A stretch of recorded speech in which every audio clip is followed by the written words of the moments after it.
Volumes of literature written in this period contributed to glorifying women's spiritual and emotional role in the household by telling women how they were expected to live.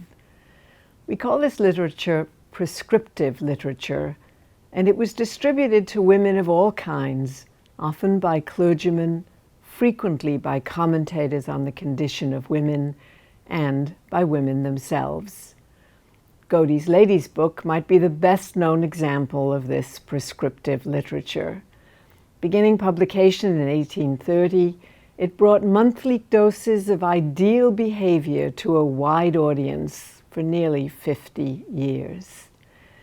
Catherine Beecher's treatise on domestic economy, published in 1841, indicates the scope of the advice offered. It tried to guide women as to how to construct their households, literally as well as figuratively.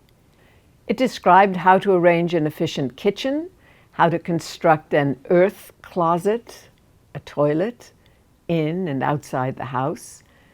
It featured chapters on organizing account books, and it featured, for women, chapters on organizing their time and that of their children to best fulfill a woman's role as wife and partner. For a long time, this literature was interpreted by historians as a description of how women actually lived.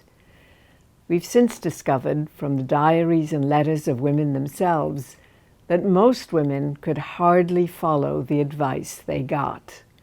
They lived the lives that they needed to live in order to survive. Many households were the dwellings of overworked women, short of household help, without any modern conveniences, most of the time not even running water, frequently pregnant. These women complained bitterly of their harsh existences. We know from the letters that they wrote to each other and the diaries they kept that they suffered under the brutal conditions of their daily labor.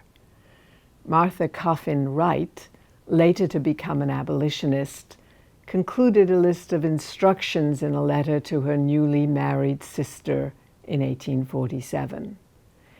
"I know one thing," she wrote. "Let me once get an independent fortune, and I will gladly impart all the valuable information I possess on such subjects. But as to practicing, I believe I have done it my share." What good this advice would have done her sister, we do not know.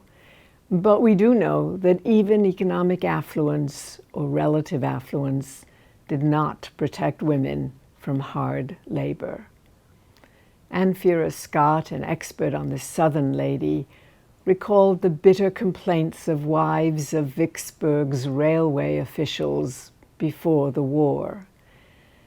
Despite having several household slaves, these ladies sewed continually and were so burdened with household cares that they felt guilty about sitting in the parlor and talking to guests unless they had sewing in their hands. Still, their status as ladies sharply distinguished them from the women in their households who may have been servants and might be called women or help, and from enslaved women generally not even distinguished by the attribution of womanhood. It goes without saying that though we cannot hear the complaints of the enslaved, we can speculate that they worked hardest of all and with less control of their lives than any other female.